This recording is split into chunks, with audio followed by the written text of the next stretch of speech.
તમે સાંજ માટે ન્યૂ ડીશ સર્ચ કરતા હોય અને તળિયા વગરની, કેમકે આ ગરમીમાં તળેલું ખાવાનું બહુ ઓછું મન થતું હોય, તો આ પરફેક્ટ રેસીપી છે. પનીર ટીકા બિરયાની બનાવીશું. બહુ જ ફાઇન, એકદમ બહાર જેવી જ બની અને રેડી થશે. તમે હવેથી ટ્રાય કરશો તો.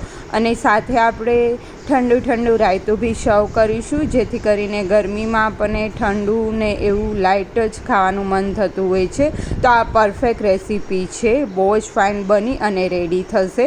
તો એના માટે અત્યારે રાઈસ લઈ લીધા હતા ને 2-3 પાણીથી વોશ કરી અને પલાળી દીધા હતા ઘી એડ કરી. 10 મિનિટ માટે પલળી જાય એટલે એને આપણે 70% જેટલા બોઇલ કરી લેશું અને એક્સેસ પાણી રિમૂવ કરી ચાળણીમાં અને ઉપરથી થોડું પાણી એડ કરી દઈશું, જેથી કરીને એની કુકિંગ પ્રોસેસ સ્ટોપ થઈ જાય. એક બાઉલ લઈ લેશું અને એક બાઉલમાં આપણે 100 ગ્રામ જેટલું પનીર લઈ લેશું. તમે વધારે બનાવ્યું તો વધારે એડ કરી શકો. એમાં આપણે સોલ્ટ એડ કરી દઈશું એઝ પર ધ ટેસ્ટ, અને લાલ મરચું પાવડર એડ કરી દઈશું, થોડું ધાણા જીરું પાવડર એડ કરી દઈશું અને બધું પ્રોપરલી મિક્સઅપ કરી દઈશું. થોડી વાર માટે રહેવા દઈશું, રેસ્ટ આપીશું.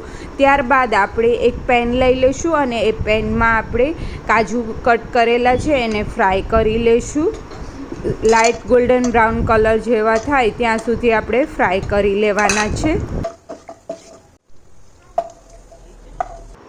અત્યારે મેં 2 ઓનિયનની સ્લાઇસ કરી લીધી છે પતલી. એને બી આપણે હવે તેલમાં એડ કરી દઈશું બિરસ્તો બનાવવા માટે. આ ઇમ્પોર્ટન્ટ સ્ટેપ છે. તમે જો બિરયાની બનાવતો હોય તો આવી રીતના લાઇટ ગોલ્ડન બ્રાઉન કલર આવે ત્યાં સુધી આવી રીતના ફ્રાય કરી લઈશું અને એક બાઉલમાં એને બી લઈ લઈશું. હવે પનીરને આપણે બંને સાઈડથી સેલો ફ્રાય કરવાના છે. થોડો કલર ચેન્જ થાય ત્યાં સુધી આપણે ટર્ન કરી અને કૂક કરી લઈશું. ત્યાં સુધીમાં આપણે મેરિનેશન માટે દહીં લઈ લઈશું.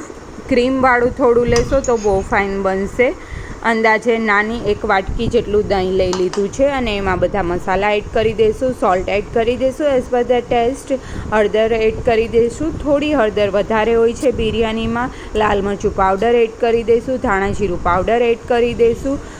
ઝીણી કટ કરેલી ધાણા ભાજી એડ કરી દઈશું અને લસણ આદુ મરચાંની પેસ્ટ એડ કરી દઈશું. થોડા એવા મિન્ટ લીવ્સ એડ કરી દઈશું અને બિરયાની મસાલો તમારી પાસે હોય તો એ, અથવા તો તમે ગરમ મસાલો બી એડ કરી શકો. બધું પ્રોપરલી મિક્સઅપ કરી દઈશું અને અત્યારે મેં કેપ્સિકમને આવી રીતના સ્ક્વેરમાં કટ કરી લીધા છે તો એ બી એડ કરી દઈશું. થોડું એવું મિક્સઅપ આપી દઈશું અને પછી આપણે જે પનીર રેડી કરેલા છે એને બી એડ કરી દઈશું. એ પ્રોપરલી છે તો એને બી આવી રીતના એડ કરી અને એને બી મિક્સઅપ કરીને મેરિનેટ થવા દેશું. થોડી વાર મેરિનેશનને રહેવા દેવાનું, જેથી કરીને બહુ ફાઇન ફ્લેવર બેસી જાય.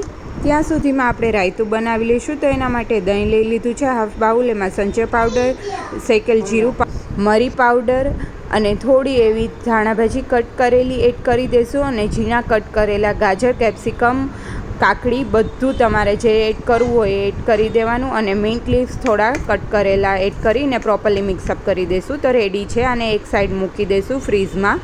હવે એ જ પેનમાં આપણે એક બાદિયું એડ કરી દઈશું, એક લવિંગ એડ કરી દઈશું, એક તજ એડ કરી દઈશું અને તમાલપત્રનું પાન એડ કરી દઈશું. થોડું એવું આખું જીરું એડ કરી દઈશું. જીરું ક્રેકર થાય ત્યાં સુધી રહેવા દેવાનું છે અને પછી આદુ મરચાં લસણની પેસ્ટ એડ કરી અને પ્રોપરલી એને બી મિક્સઅપ કરી દઈશું. 1 થી 2 મિનિટ માટે રહેવા દઈશું અને ડાયરેક્ટલી આપણે જે મેરિનેશન રેડી કર્યું હતું એ એડ કરી દેવાનું. તમે ઝીણી કટ કરેલી ઓનિયન બી આમાં લઈ શકો, પણ મેં એડ નથી કરી કેમકે બિરસ્તો આપણે એડ કરવાના જ છીએ એટલા માટે. હવે પ્રોપરલી થોડું એવું મિક્સઅપ આપી દેવાનું અને 3 થી 4 મિનિટ માટે એને એમ જ કૂક કરીશું.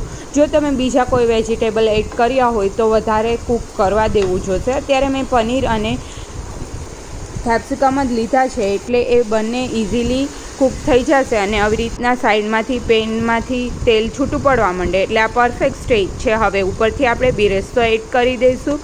કાજુ જે ફ્રાય કર્યા હતા એ એડ કરી દઈશું. થોડી એવી ધાણા ભાજી એડ કરી દઈશું. થોડા એવા મિન્ટ લીવ્સ એડ કરી દઈશું જેનાથી બહુ ફાઇન ફ્લેવર આવશે. અને ફાઇનલી જે આપણે રાઈસ 70% કૂક કરેલા હતા એ એડ કરી દેવાના છે. ઉપરથી પાછા આપણે બિરસ્તો એડ કરીશું અને ધાણા ભાજી એડ કરીશું, મિન્ટ લીફ એડ કરીશું, કાજુ એડ કરી દઈશું અને કેસરને મેં દૂધમાં પલાળી અને રેડી રાખ્યું હતું એ મિલ્ક બી એડ કરી દઈશું. આ કમ્પલસરી છે, આનાથી બહુ ફાઇન ફ્લેવર આવશે. હવે એને ઢાંકણ ક્લોઝ કરી અને કૂક થવા દઈશું સ્લો ફ્લેમ પર. રેડી છે પનીર ટીકા બિરયાની. આપ બી આ રેસીપી ટ્રાય કરજો, એકદમ બહાર જેવી જ હોટલ સ્ટાઇલ જ બનશે અને ટેસ્ટમાં બી એટલી જ ફાઇન બનશે. તો કમેન્ટ કરી અને જણાવજો તમને મારી રેસીપી કેવી લાગી.